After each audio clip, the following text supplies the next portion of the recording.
Dear students, அதாவது செஞ்சுரிஸ்ல year கொடுத்திருந்தாங்கன்னா அதுல leaf இயரை நம்ம எப்படி கண்டுபிடிக்கிறது அப்படின்னு பார்த்தோம்னா, செஞ்சுரிஸ்ல லீப் இயர்ங்கிறது 400 வருடங்களுக்கு ஒன்ஸ் தான் அது வரும். சரியா? 400 வருடங்களுக்கு ஒரு முறை தான் செஞ்சுரிஸ்ல லீப் இயர் வரும். இப்ப பாருங்க, நமக்கு வந்து இப்ப 2000 வந்து லீப் இயரா இருந்துச்சு. சரியா? அப்ப அதுக்கு முன்னால பாருங்க, இப்ப 1600 இது ஒரு லீப் இயர். இத வந்து லீப் இயர்னா என்ன செய்யணும்? 400ஆல லீப் இயர் கண்டுபிடிக்கணும்னா 400ஆல டிவைட் பண்ணுவோம். சரியா? இப்ப 1600 400ஆல டிவைட் பண்ணுங்க. 0000014 is 4 4s are 16. அப்ப இது ஒரு லீப் இயர். அடுத்து பாருங்க, 700 இது செஞ்சுரியில இருக்கு. இப்ப இத டிவைட் 400ஆல டிவைட் பண்ணி பாருங்க.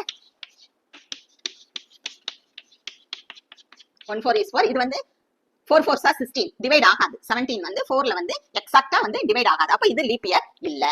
அடுத்து வந்து இதையும் பாருங்க, 400ஆல டிவைட் ஆகுதானே, இதுவும் டிவைட் ஆகாது. அப்ப இதுவும் லீப் இயர் இல்ல. அதே மாதிரி இந்த செஞ்சுரியும் 400ஆல டிவைட் ஆகாது, லீப் இயர் இல்ல. இப்ப 2000 பாருங்க, 400ஆல டிவைட் பண்ணுங்க. 00014 is 5 4s are 20. அப்ப இது லீப் இயர். அப்ப எத்தனை இயர் கழிச்சு வந்திருக்கு? இதுல ஒரு 100 டிஃபரன்ஸ்.